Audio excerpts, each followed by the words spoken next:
একাত্তর টেলিভিশনের সাংবাদিক ফারজানা রূপা, যাকে হিজরা সাংবাদিকও বলা হয়, এই সাংবাদিক হঠাৎ করে আদালতে বিচারক যিনি আছেন তাকে প্রশ্ন করে বসলেন।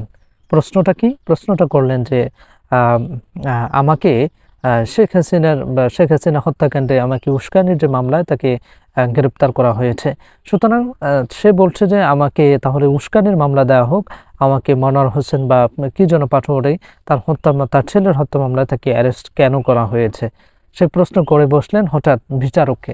সো এখানে ফারজানা রূপা, তোমাকে বুঝতে হবে যে গত 16 বছরে একাত্তর টেলিভিশন যেটা করেছে সেটা গোটা বাংলাদেশের মানুষের সাথে অন্যায় করেছে, বিশ্বাসঘাতকতা করেছে, আলেমদেরকে হয়রানি করেছে, সাধারণ জনতাকে জঙ্গি বানানোর ক্ষেত্রে এক এবং অনন্য ভূমিকা পালন করেছে এই একাত্তর টিভি। সুতরাং তুমি এই যে হত্যাকাণ্ডের অন্যতম একজন মাস্টার মাইন্ড, তুমি এই হত্যাকাণ্ডের অন্যতম মাস্টার মাইন্ড, তুমি শুধুমাত্র উস্কানি দাও নাই, বরং তুমি এই হত্যাকাণ্ডের সাথে ওতপ্রোতভাবে জড়িত এবং শেখ হাসিনাকে হত্যাকাণ্ডে প্ররোচিত করার জন্য তুমি অনন্য ভূমিকা পালন করেছ। এবং তুমি first person, one of the most and first person যে শেখ হাসিনাকে বলেছিল যে ম্যাজিক্যাল লেডি, এবং সে নাকি অনেক ম্যাজিক দেখায়, ম্যাজিক দেখিয়ে বাংলাদেশের বিভিন্ন জায়গায় উন্নয়ন করেছে, পদ্মা করেছে, যমুনা করেছে, আরও কত কিছু করেছে, মেট্রো করেছে, সেটা বলেছ। সো তুমি নিজেকে কিভাবে নির্দোষ হিসেবে তুমি সাব্যস্ত করো আদালতে? তোমার তো লজ্জা হওয়া উচিত। সো আমি মনে করি যে এই ফারজানা রূপা তিনি শুধুমাত্র অন্যতম ব্যক্তি নয়, আরও অনেক সাংবাদিক রয়েছে, তারা এই শেখ হাসিনাকে হত্যাকাণ্ডে অন্যতম প্ররোচনায় তারা দোষী সাব্যস্ত, এই হিসেবে তাদেরকে যথোপযুক্ত শাস্তি দেওয়া প্রয়োজন।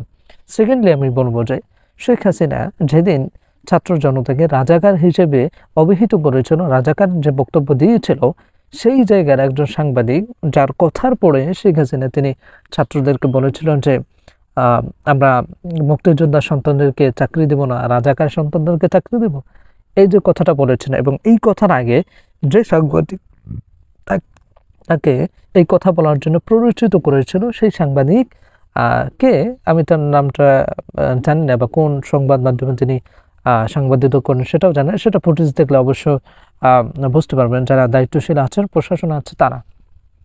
সো সেই ব্যক্তি তিনি বলেছে যে দেখেন, একটা জায়গায় মুক্তিযুদ্ধের সন্তান এবং সাধারণ যারা আছে বা রাজাকারের সন্তান, তারা একসাথে একটা পরীক্ষা দিল, পরীক্ষা দিয়ে তারা সমান নাম্বার পেল, এবং সমান নাম্বার পেয়ে আলটিমেট যে জায়গায় এক্সামটা হয় সেখানে মুক্তিযোদ্ধা সন্তান এবং অন্য সাইডে সাধারণ জনতা, তাহলে সেক্ষেত্রে এই দুইজনের ভিতরে কাকে অ্যাকসেপ্ট করবে? সেখানে নাকি মুক্তিযোদ্ধার সন্তানকে অ্যাকসেপ্ট করবে, এরকম যে নীতিবাক্য সেটা কিন্তু শেখ হাসিনার সাথে তারা ছেড়েছিল, এবং যার ফলে দেখা গেছে যে শেখ হাসিনা তিনি নিজে বক্তব্য দিয়ে বলেছেন যে মুক্তিযোদ্ধা সন্তানকে না দিয়ে চাকরি, রাজাকার সন্তানদেরকে আমরা চাকরি দিব। এই যে বক্তব্য দিয়েছেন, এটার পেছনে অন্যতম ভূমিকা কিন্তু এই সাংবাদিকদের। সুতরাং এই ফারজানা রূপা থেকে শুরু করে আরও যারা আছে তাদেরকে প্রত্যেককে শাস্তির আওতায় নিয়ে আসতে হবে। সকলেই ভালো থাকবেন, সুস্থ থাকবেন, আল্লাহ হাফেজ।